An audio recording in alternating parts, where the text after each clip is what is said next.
الحمد لله والصلاة والسلام على سيدنا محمد وعلى آله وأصحابه أجمعين، أما بعد.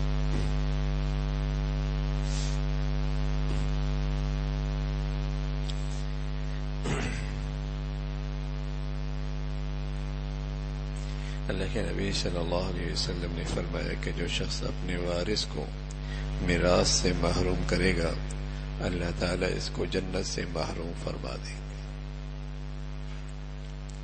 بلا وجہ کسی وارث کو وراثت سے محروم کرنا، اللہ کے نبی صلی اللہ علیہ وسلم نے اس پر وعید فرمائی ہے کہ وراثت شریعت کا ایک ایسا حکم ہے کہ جس میں مرنے والے کو اختیار نہیں رہتا. یہ اللہ نے اختیار اپنے پاس رکھا ہے کہ کس کو کتنا کتنا ملے گا اور کس کے پاس کتنا کتنا حصہ جائے گا. زندگی میں تحفے تحائف اپنے بچوں کو بچیوں کو دے سکتا ہے، دوسروں کو بھی دے سکتا ہے، لیکن جب اس کا انتقال ہو گیا تو وہ جو پیچھے چیز رہ گئی ہے اب وہ اس میں مرنے والے کا اختیار نہیں، اور نہ ہی کسی اور کو حق ہے کہ ایک کو دے دوسرے کو محروم کر دے، ایک کو زیادہ دے دے ایک کو تھوڑا دے دے. وہ تو شریعت نے اختیار اپنے پاس رکھا ہے، اپنے انداز سے شریعت نے ہر ایک کے حصے مقرر کر دی. اب اس میں سے کسی کو محروم کر دینا پھر بڑی محرومی کی بات ہے. اس لیے اس کو شرعی طریقے سے اور جتنا جلد ہو سکے وراثت کے معاملے کو حل کر دینا چاہیے. جتنا جلد ہو سکے. اچھی باتیں تو یہی ہیں کہ اللہ نے بہت دیا ہے تو زیادہ سے زیادہ حصہ اپنی زندگی میں اپنی اولادوں میں تقسیم کر دے، تاکہ جب دنیا سے جائے تو پیچھے تھوڑا رہ جائے، جھگڑا بھی تھوڑا ہو، تقسیم بھی آسان ہو جائے، انتشار بھی کم ہو. جب بہت پیچھے رہ جاتا ہے تو ظاہر ہے بس اوقات پیچھے اللہ حفاظت فرمائے، اب وہ عدل بھی نہیں، انصاف بھی نہیں، احسان اور ایثار بھی نہیں، خوف خدا بھی کم ہو گیا. تو عموماً جھگڑوں کی بنیاد خاندانوں میں گھروں میں یہ وراثت بنتی. عموماً گھروں میں جھگڑوں کی بنیاد یہ وراثت بنتی ہے. یا بس اوقات اللہ کا خوف نہیں ہوتا اور کمزور چاہے وہ عورت ہو، کمزور چاہے وہ بیٹی ہو، کمزور چاہے وہ چھوٹے بچے ہوں، کمزور جو بھی ہوتا ہے بس اوقات وہ وراثت سے محروم رہتا ہے، وہ محروم رہتا ہے. اس لیے جو لوگ عورتوں کو میراث سے محروم کر دیتے ہیں اور سمجھتے ہیں کہ شادی غمی وغیرہ تقریبات میں کچھ نقد دے کر معاوضہ ادا کر دیا تھا، وہ بھی اللہ کی نافرمانی کے مرتکب ہوتے ہیں. عورتوں کا حق ظلم سے دباتے ہیں. بچیوں کی شادی ہو گئی، ظاہر ہے اس کو جہیز بھی دے دیا، سونا بنا کے دے دیا، بس اوقات گھر بھی دے دیا، سب کچھ دے دیا، ٹھیک ہے، لیکن مرنے کے بعد تو وراثت میں ان کو شریعت کے مطابق حق ملے گا. بیٹے کو اتنا ملے گا، بیٹی کو اتنا ملے گا. یہ کہہ دینا کہ تمہیں ابا نے چونکہ زندگی میں شادی کے موقع پہ یہ دے دیا تھا اب تمہارا وراثت میں کوئی حق نہیں ہے، ایسا نہیں ہو سکتا، ایسا نہیں ہو سکتا. ہاں ابا یہ ضرور کر دے کہ بیٹے کو بھی پھر کچھ نہ کچھ دے، بیٹے کو بھی زندگی میں دے. جب بیٹی کو گھر دے دیا یا بیٹی کو چیزیں دے دی، بیٹے کو بھی دے دے، تاکہ جب انتقال ہو تو شریعت کے مطابق بیٹے کو بھی اپنا حق ملے، بیٹی کو بھی اپنا حق ملے، دونوں کو ان کا حق ملے. لیکن اگر ایسا کیا کہ بیٹی کو گھر بھی دے دیا، بیٹی کو جہیز بھی دے دیا، بیٹی کو سونا بھی دے دیا اور بیٹے کو صرف کاروبار میں ساتھ رکھا دیا بھی ہے، کچھ نہیں ہے اس کو کسی چیز کا مالک نہیں بنایا. اب جب بچے کا والد کا انتقال ہوا تو اب بیٹے کو تو شریعت کے مطابق ملے گا، بیٹی کو بھی شریعت کے ملے گا. بس اوقات بیٹی کے حصے میں زیادہ آ گیا کہ اس کو زندگی میں ابا نے خوب دے دیا، اور بیٹے کے بارے میں تو یہ خیال تھا کہ یہ تو گھر میں ہے نا، گھر بھی اس کا ہے، کاروبار بھی اس کا ہے، لیکن دیا بھی ہے کچھ نہیں. لیکن ظاہر ہے جب انتقال ہوگا تو وہ تو شریعت کے مطابق تقسیم ہوگا. یا تو زندگی میں ان چیزوں کا اسے مالک بنا دیتا کہ ٹھیک ہے بیٹے کو بھی اتنی چیزوں کا مالک بنا دیا، بیٹے کو بھی اتنی چیزوں کا مالک بنا دیا، اب جو پیچھے رہ گیا ہے چاہے وہ کتنا بھی ہے وہ شریعت کے مطابق تقسیم ہوگا. تو یہ عموماً کوتاہیاں ہوتی ہیں، اور ان کوتاہیوں کا نتیجہ کوئی ایسا نہیں کہ سنت چھوڑ دی، مستحب چھوڑ دیا، معاملہ حلال حرام کا ہے، معاملہ حلال حرام کا۔ اور اللہ حفاظت فرمائے، لین دین میں اور ان معاملات میں جب حرام آ جاتا ہے نا، اللہ حفاظت فرمائے، عبادت کی روح بھی نکل جاتی۔ کھانے پینے میں حلال نہ رہا تو عبادت کی روح بھی ختم ہو گئی۔ لقمہ حلال تو عبادات کی قبولیت کی بنیادی چیز ہے نا، لقمہ حلال اور اپنا حق لینا یہ عبادات کی قبولیت کی بنیادی چیز ہے۔ تو اس لیے یہ حلال حرام کا معاملہ ہے، اور اللہ کا خوف ہو اور اللہ کی ذات پہ یقین ہو تو اللہ تو بڑا کریم ہے، جس کا جو رزق برکت والا ہے، شریعت کے مطابق جب عمل کریں گے کمی نہیں آئے گی میاں، برکت ہی ہوگی، اضافہ ہی ہوگا، دنیا کے اندر بھی برکتیں دیکھے گا، اور آخرت تو ہوگی بھی بڑی، آخرت تو ہو بھی بڑی۔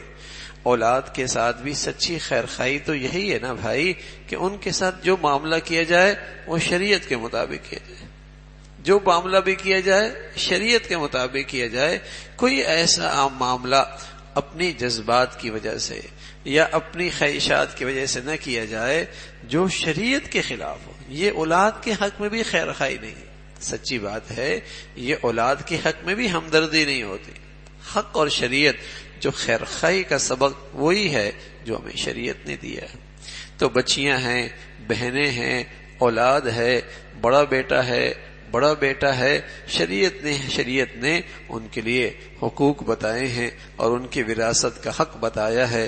فرمایا جو لوگ عورتوں کو عام طور پہ میراث سے محروم کرتے ہیں اور سمجھتے ہیں کہ شادی غمی وغیرہ کی تقریبات میں کچھ نقد اور جنس دے کر یا اور چیزیں دے کر معاوضہ ادا کر دیا تھا اور اب ان کا وراثت میں کوئی حق نہیں، وہ بھی اللہ کی نافرمانی کے مرتکب ہوتے ہیں، عورتوں کا حق ظلم سے دباتے ہیں۔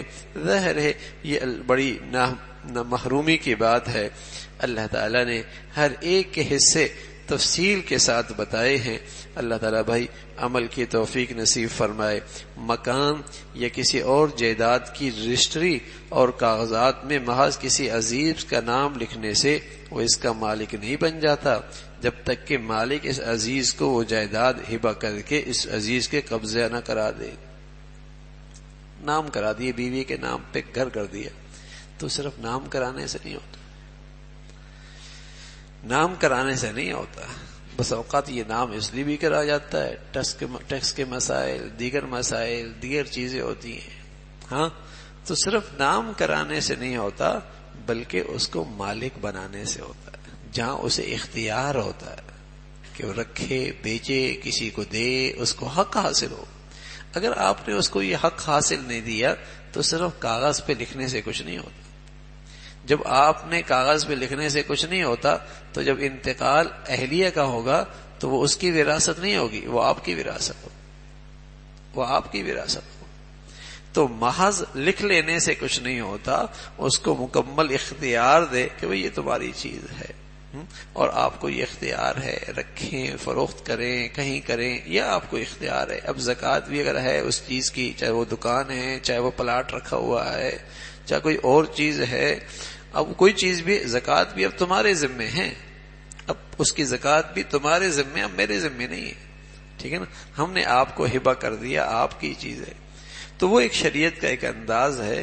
تو محض کاغذ میں لکھنے سے وہ چیزیں جسے کہیں کہ حقوق منتقل نہیں ہوتے، اس میں بھی بڑا اہتمام کی ضرورت ہوتی۔ اصل میں یہ چیزیں بھی ایسی ہیں کہ پوچھ لینا چاہیے شریعت کے مطابق صحیح طریقہ کیا ہے، ہاں شریعت کے اچھا، کیونکہ پوچھتے نہیں ہیں، اور جب ڈور اتنی الجھ جاتی ہے نا، اتنی الجھ جاتی ہے کہ اس کو کوئی جسے کہیں کہ سرا ہی نہیں ملتا اس کو حل کرنے کا، وہ الجھتی چلی جاتی، کیوں؟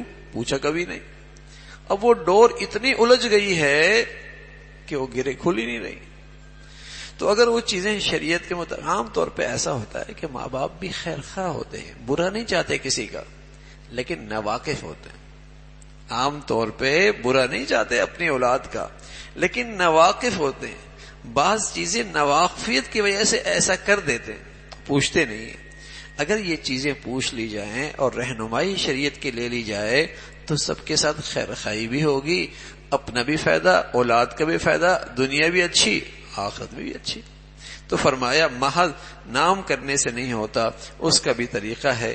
فرمایا میت کا ایک مشترکہ مکان کا حصہ ہے جس میں سب حصے دار ایک ہی راستے سے آتے جاتے ہیں، اس راستے کی آمد و رفت حق جیسا میت کو حاصل تھا اس کے وارثوں کو بھی حاصل رہے گا، اس حق میں میراث جاری رہے گی۔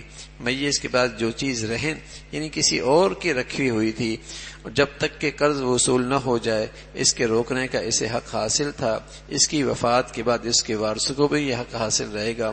یعنی کسی نے کوئی چیز اپنی رکھائی ہوئی تھی اور اس نے قرض لیا ہوا تھا، اب قرض لیا ہوا تھا، چیز رکھوائی ہوئی تھی، تو پیچھے وارث رہ گئے، تو اب وارث بھی اس چیز کو اپنے پاس رکھ سکتے ہیں جب تک کہ وہ قرض واپس نہ کرے۔ ظاہر ہے جب وہ قرض واپس آئے گا پھر شریعت کے مطابق اس میں ورثاء کا حق ہوگا اور اس میں تقسیم ہوگا۔ اللہ تعالیٰ بھائی ہر چیز پہ اور ہر معاملے میں ہمیں شریعت کے مطابق عمل کی توفیق نصیب فرمائے۔ اللہم لک الحمد کلو ولک الشکر کلو، اللہم اعنا علی ذکرک وشکرک وحسن عبادتک، اللہم اعنا علی ذکرک وشکرک وحسن عبادتک، نستغفر الله ونتوب إليك، نستغفر الله ونتوب إليك، سبحان ربك رب العزة عما يصفون.